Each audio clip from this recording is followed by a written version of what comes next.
I think John Cleese was always the one that transfixed me. I think a couple of reasons. One is I think probably probably at the same time as I was enjoying Python, I was probably finding Fawlty Towers at the same time, which my parents would watch with me, and there's just something about the kind of frenzy and perfection of that performance that is just transcendent, as everyone knows. And also I think the fact that Cleese was actually from very near my hometown of Weston-super-Mare. He was very tall like me, he had the same sort of physicality that I had.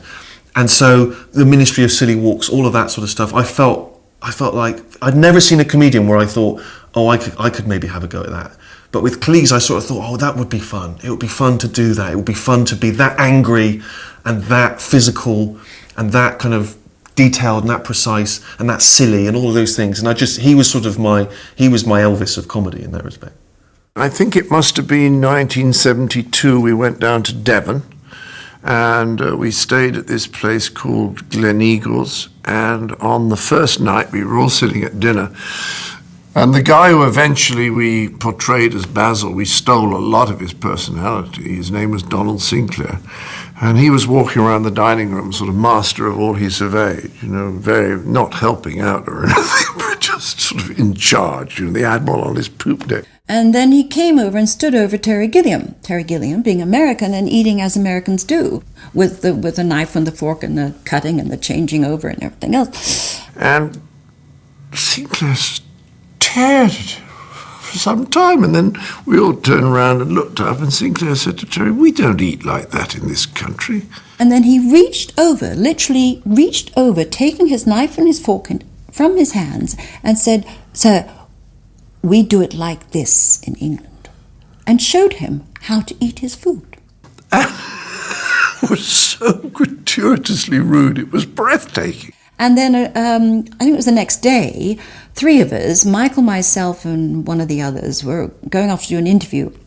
And we were waiting for our taxi, and Michael suddenly realized he had his briefcase in his hand, which he didn't really need. So he turned around and said to the girl behind the desk, "Could you just hold on to this for me, please? I'll collect it when I come back." So he came back and he went up to her and said, "Briefcase," and she looked rather embarrassed and said, I'll just go and get the pride." And he came back, and Michael said, "I just want my briefcase. I left it here earlier." And he said, "Oh, yes." He said, "Well, it's by the wall, outside." And we looked outside, indeed, the garden wall, and there was his briefcase sitting against the wall. And Michael said, "What is my briefcase doing by the wall?" He said, "Well, we thought it was a bomb." And it went on like that, combined with the inefficiency. And my recollection is that after 2 days, the Pythons went off and stayed at the Imperial. John, seeing a good story, stayed, and so did I. And years later, when dear Jimmy Gilbert said to me, "What would you like to do?" And I went back and sat down with Connie and said, "What are we going to do?" After 20 minutes, we said, "Let's do something set in that hotel."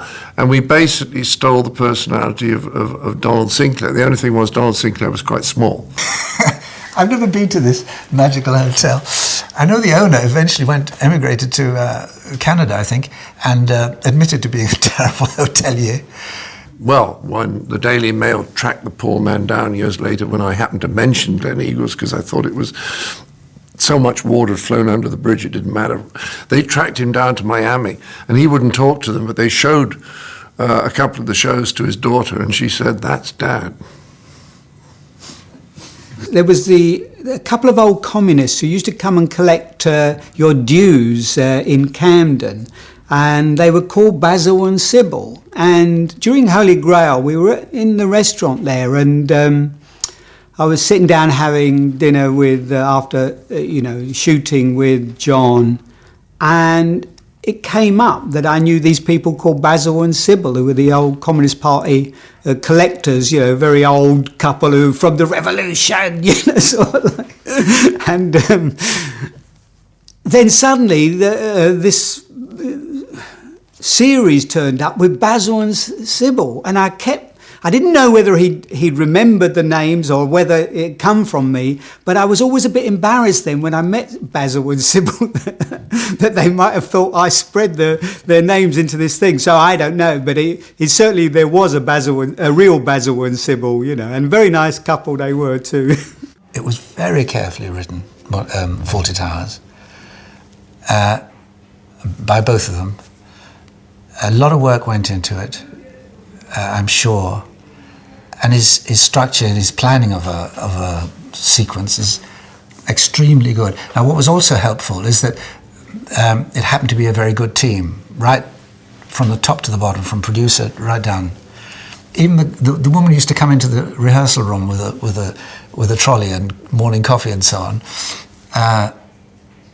She'd wait there while we finished a scene, and John's eyes, I remember John's eyes when he's watching a scene happening, perhaps he wasn't in it, and his eye would go over to that woman waiting patiently to serve the coffee, and he would notice her reaction. I don't think I'm imagining that. I think that's what happened. And I did that too as well, because I'd seen him do it. I thought, yeah, that's right. What does she think? She's right outside it. What about that?